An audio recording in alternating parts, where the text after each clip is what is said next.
Alors, bonjour à tous et bienvenue dans cette nouvelle vidéo dans laquelle on va combiner ce que j'ai raconté dans les deux vidéos précédentes sur les sommes et sur la récurrence, où justement là on va démontrer des résultats sur les sommes avec un raisonnement par récurrence. Donc ici le résultat qu'on va commencer par montrer, ça va être que la somme des n premiers antinaturels ou n plus 1 antinaturel est égal à n fois n plus 1 sur 2. D'ailleurs ici, oui, on va plutôt commencer à 1 et montrer la propriété sur n étoiles. Ici, comme je disais, on va raisonner par récurrence. Et donc une récurrence, c'est ce que j'expliquais dans l'une des vidéos précédentes, elle se décompose en deux temps. Une initialisation et une hérédité. Donc dans l'initialisation, on va montrer que la propriété est vraie au premier rang. Donc là, au rang n égale 1, vu qu'on cherche à montrer la propriété sur n étoiles. Et là, on va regarder si, quand n vaut 1, eh bien, cette égalité est vérifiée ou non. Donc, d'un côté, on a la somme pour k allant de 1 à 1 des k qui est simplement égal à 1, et de l'autre, on a 1 fois 1 plus 1 sur 2 qui est égal à 1. Donc, l'initialisation est bien vérifiée. On peut rajouter cette phrase-là, donc l'initialisation est vérifiée. La deuxième étape, c'est l'hérédité, qui qui est un peu plus compliquée généralement que l'initialisation. Donc là, on veut montrer que la propriété se propage de proche en proche. Donc on va se placer à un endroit, soit n appartenant à n étoiles fixées, et on va supposer que la propriété, là où on s'est placé, elle est vérifiée. Donc supposons la propriété vraie au rang n, et on veut regarder si elle se propage. Donc autrement dit, si elle est toujours vraie au rang n plus 1. Donc ça, c'est ce qu'on veut montrer. Donc là, nous, ce qu'on suppose, donc là, ça serait plutôt la partie pour le brouillon, ça fait parler en partie de la rédaction. Donc ce qu'on sait, c'est que la somme des k pour k allant de 1 à n, c'est égal à n plus 1 sur 2, ça on le sait.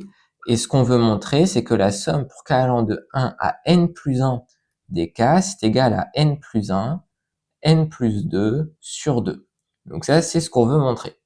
Et encore une fois, ça fait pas partie de la rédaction à proprement parler, mais si ça vous aide, vous pouvez l'écrire au brouillon. Comme ça, vous savez ce qu'on suppose et ce qu'on veut montrer. Donc là, on veut montrer une égalité. Pour montrer une égalité, généralement, on part d'un côté pour arriver à l'autre. Donc là, on va partir du côté de la somme. Donc la somme pour k allant de 1 à n plus 1 des k. Et là, l'idée, ça va être d'utiliser ce qu'on connaît. Généralement, en maths, l'idée des maths, c'est de démontrer des résultats avec le moins d'hypothèses possible. Donc quand on fait une hypothèse, généralement, on a envie de l'utiliser.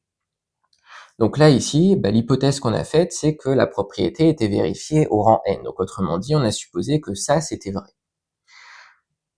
Donc on va essayer de l'utiliser. Mais là, ici, donc on a la somme des deux côtés. À l'intérieur, c'est k le terme, on commence à 1. Mais en haut, c'est pas la même valeur. Là, on a n plus 1 et là, n. Donc là, ici, l'idée, ça serait de faire apparaître la somme jusqu'à n à partir de ça. Donc, on peut enlever, en fait, le terme en n plus 1. Donc, couper la somme en deux, en disant que c'est la somme pour k allant de 1 à n, plus le terme qui manque, donc le n plus 1. Et ça, maintenant, c'est exactement ça. Donc, on peut remplacer et dire que c'est égal à n plus 1 sur 2, plus n plus 1. Et donc ça, c'est d'après l'hypothèse de récurrence. Donc là, moi, je note HDR pour aller plus vite, mais dans une copie, il faut l'écrire en toutes lettres. Et maintenant, la chose logique à faire, c'est de réduire au même dénominateur. Donc, on va avoir n facteur de n plus 1 sur 2 plus 2 facteurs de n plus 1. Donc là, il y a n plus 1 qui est en facteur commun.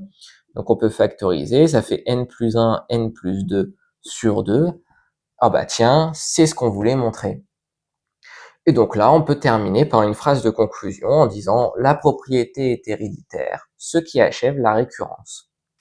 Donc voilà, et c'est comme ça qu'on peut démontrer le résultat qui est écrit en haut. D'ailleurs ici, le résultat, il est aussi valable quand n vaut 0. C'était plus intéressant de faire l'initialisation pour n égale 1 que pour n égale 0. mais en fait, ce résultat-là, il marche sur grand N tout entier. Donc voilà, l'idée, en fait, c'est ça. Donc l'hérédité, c'est ce qui pose généralement le plus de problèmes quand ça pose des problèmes. Mais l'idée est relativement simple. En fait, c'est comme je disais, on veut pas faire des hypothèses inutiles.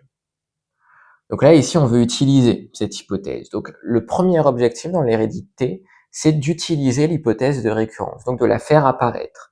Donc là, pour la faire apparaître, la seule chose possible à faire, c'est de couper la somme en deux, avec d'un côté ce qui intervient dans l'hypothèse de récurrence et le reste à part. Et après, on se laisse porter par les calculs. Donc voilà, on va s'arrêter là pour cette démonstration. Dans les vidéos suivantes, on fera la même chose, mais au lieu d'avoir k, on aura k carré et ensuite k cube. Mais ça va être exactement la même chose. Mais pour celle-ci, on s'arrête là. Donc j'espère qu'elle vous aura été utile d'une manière ou d'une autre. Si c'est le cas, vous pouvez laisser un j'aime à la vidéo et vous abonner à la chaîne. Et je vous dis à très bientôt pour de prochaines vidéos.